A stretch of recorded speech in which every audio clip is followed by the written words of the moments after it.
ስርቅታ ወይም ደግሞ ሂካፕ ከበስተጀርባው የተለያዩ ምክንያቶች እንዳሉ ያውቃሉ? ሰላም ዶክተር ሳራ ዮሐንስ ነኝ። እንኳን ወደ ዩቲዩብ ቻናሌ በሰላም መጣችሁ። ይህ ቪዲዮ ለዚህ ቪዲዮ አዲስ ከሆናችሁ ለዚህ ቻናል ሰብስክራይብ በማድረግ ቤተሰብ ሁኑ። እንዲሁም ደግሞ ላይክ፣ ሼር፣ ኮሜንት በማድረግ መቀላቀል ትችላላችሁ።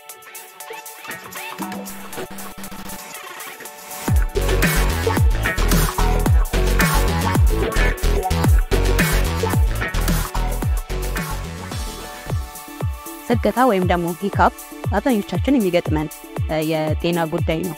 ብዙ ጊዜ አሳሳቢ አይደለም ወይም ደግሞ በአጭር ጊዜ ውስጥ ይጠፋል። ነገር ግን የቆየ ስርቅታ ከቀናት በላይ የሚቆይ ስርቅታ ከበስተጀርባው የተለያዩ ጉዳቶች ወይም ደግሞ የተለያዩ ህመሞች ይኖራሉ ከስርቅታ ጀርባ ማለት ነው። በመጀመሪያ ግን ስርቅታ ማለት ምን ማለት ነው? ስርቅታ ወይም ደግሞ ሂካፕ የምንለው በዳያፍራም የሚባል ለመተንፈስ የሚረዳ ጡንቻ በሚኮማተርበት ጊዜ ወይም ደግሞ በሚቆጣበት ጊዜ የሚፈጠር የአተነፋፈስ ላይ ችግር ያለው ነው። ስለዚህ ዋና የስርቅታ መንስኤዎችን ስናይ አየር ወደ አንጀት ወይም ጨጓራ ውስጥ በሚጠራቀምበት ጊዜ ስርቅታ ሊፈጠር ይችላል። ምክንያቱም አየር ጨጓራ ውስጥ ሲጠራቀም ከጨጓራ በላይ በቶራክስ ወይም ደግሞ ደረት እና አብዶመን ወይም ደግሞ ሆድ መካከል ያለ ሰፊ የሆነ ቀጭን ጡንቻ አለ። ለመተንፈስ የሚረዳን ጡንቻ ነው፣ ዳያፍራም ይባላል። ስለዚህ ይሄ ዳያፍራም የመቆጣት የጡንቻ መሸማቀቅ የመቆጣት ነገር ሪላክስ እና ኮንትራክት በቀላሉ አያደርግም ማለት ነው። በዚህ ጊዜ ስርቅታ ይፈጠራል። ሌላው ከአየር ውጪ ሆዳችን ውስጥ ምግብ ብዙ ምግብ ከበሉ በኋላ ወይም ደግሞ አንጀት በምግብ በሚወጠርበት ጊዜ ላይ እሱም ዳያፍራም የተባለው ጡንቻ ላይ ግፊት ያሳድራል ማለት ነው። በዚህ ጊዜ ስርቅታ ይፈጠራል። ሌላው ብዙ ጊዜ የጨጓራ ታካሚዎች ወይም ደግሞ የጨጓራ ህመም ያለባቸው ሰዎች የምግብ አፈጫጨት ላይ ችግር ስላለ አየር ሊጠራቀም ይችላል። እንዲሁም ደግሞ ምግብ ሳይፈጭ ለረጅም ጊዜ ጨጓራ ውስጥ ሊቆይ ይችላል። ይሄን ተከትሎም ስርቅታ ይፈጠራል። ሌላው መፍትሄ አልኮል ከመጠን በላይ የሚጠጡ ሰዎች እንዲሁም ደግሞ ሲጋራን የሚያጨሱ ሰዎች ብዙ ጊዜ ስርቅታ የመያዝ እድላቸው ከፍተኛ ነው። የመጨረሻው መንስኤ ሊሆን የሚችለው የስርቅታ መንስኤ ከፍተኛ የሆነ የሰውነት ድካም እና የሰውነት መዛል መንስኤ ይሆናል። ቀጣይም ደግሞ የምናየው በቤት ውስጥ የሚደረጉ የተለያዩ ስርቅታን የማስቆሚያ መንገዶች አሉ። መቼ ነው ወደ ሕክምና ቦታ መሄድ ያለብን የሚለው ነገር ማወቅ ያስፈልጋል ማለት ነው። ስለዚህ የመጀመሪያው ቤት ውስጥ መደረግ የሚችሉትን ነገር መጀመሪያውን እናያለን።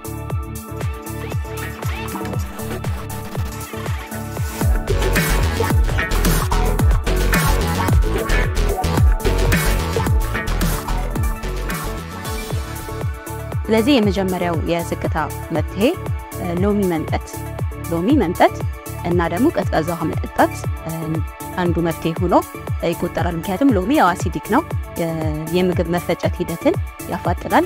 እንዲሁም ደግሞ አየር ካለም አንጀት ውስጥ የተጠራቀመ አየር ካለም የማስወጣት አቅም አለው ማለት ነው። ቀዝቃዛ ውሃ መጠጣት ደግሞ ለምንድነው? አንድ ሰው ውሃ በሚጠጣበት ጊዜ ላይ ውሃ ሄዶ ጨጓራ ውስጥ መጀመሪያ ከኢሶፋገስ ወይም የላይኛው ምግብ ቱቦ ቀጥሎ ጨጓራ ነው ያለው። ጨጓራ ውስጥ ውሃ በሚገባበት ጊዜ የጨጓራ ውስጥ ያለውን አየር ዲስፕሌስ ወይም ደግሞ ከቦታ ያስነሳዋል። ስለዚህ በማክሳት መልክ ወይም ደግሞ ወደ ታችኛው የአንጀት ክፍል እንዲገባ በማድረግ አየርን ይቀንሳል። አየር ደግሞ ሲቀንስ የጨጓራ ቮሊዩም ወይም ይዘቱ ይቀንሳል። ዳያፍራምም የመቆጣት እድሉ ይቀንሳል ማለት ነው።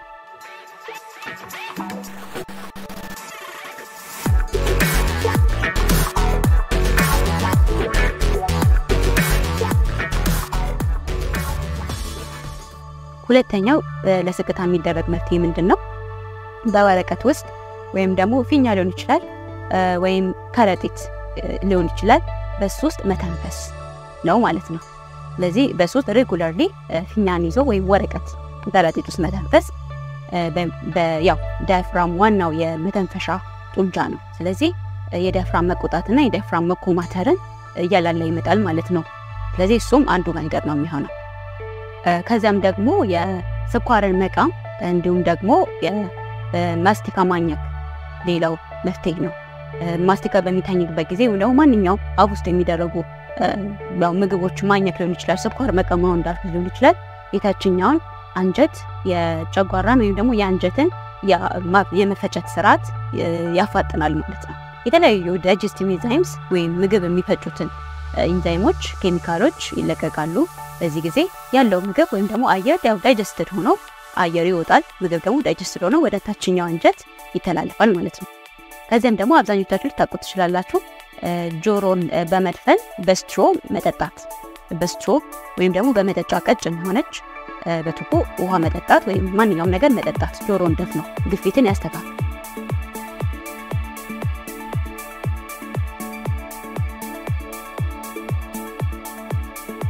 ሌላው ደግሞ ያው ከዳያፍራም ጡንቻ ጋር ተያይዞ ያለው ለረጅም ጊዜ ሳይተነፍሱ አየር ይዘው መቆየት፣ ለረጅም ጊዜ የተነፍሱ መቆየት ያው ይሄ ጡንቻው መሰል የመቆጣቱን ወይም መቆማተሩን ይቀንሰዋል።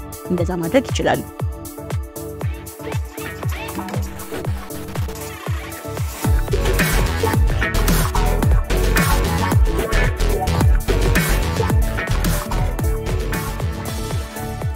ሌላው የአቀማመጥ ዘዴ ነው።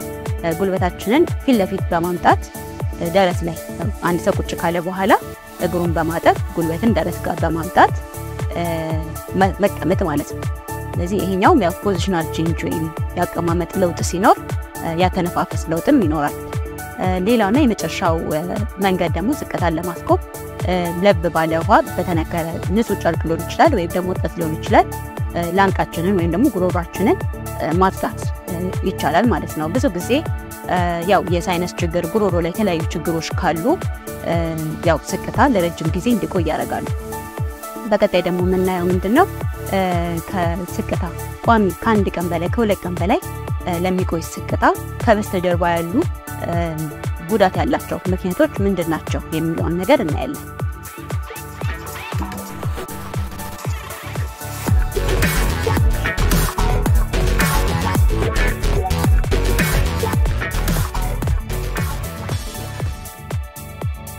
ስለዚህ መጀመሪያው ምንድነው ቋሚ የሆነ የዳያፍራም ችግር ወይም ዳያፍራማቲክ ፓራሊሲስ ሊሆን ይችላል። ያው ዳያፍራም ቅድም እንዳልኩት የመተንፈሻ ጡንቻ ነው። በቶራክስ በደረትና በሆድ መካከል የሚገኝ የተለጠጠ ቀጭን የሆነ ጡንቻ ነው። ስለዚህ የሱ ጉዳት ሊሆን ይችላል ወይም ደግሞ የነርቭ ችግር ፍሬኒክ ነርቭ የሚባለው የዳያፍራምን የሚጠቅመው ነርቭ እሱ ከተጎዳ ማንኛውም ጉዳት ያው ይህን ችግር ያመጣል ማለት ነው። ስለዚህ በአስቸኳይ ፐርሲስታንት የሆነ ሂካፕ ወይም ለረጅም ጊዜ የቆየ ስቅታ ቋሚ የሆነ የዳያፍራም ጡንቻ ችግር ሊሆን ይችላል። ሁለተኛው ደግሞ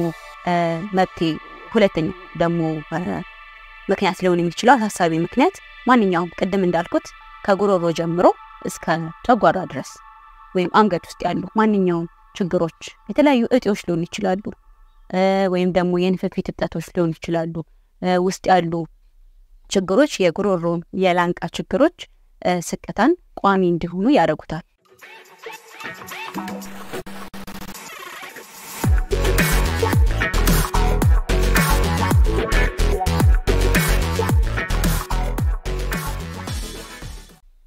ስለዚህ በመጨረሻም እነዚህን መንገዶች ተጠቅማችሁ በቤታችሁ ስቅታ ካልቆመ ወይም ደግሞ ለረጅም ጊዜ ከ24 ሰዓት በላይ የሚቆይ ከሆነ በአስቸኳይ ወደ ጤና ተቋም መሄድ ያስፈልጋል።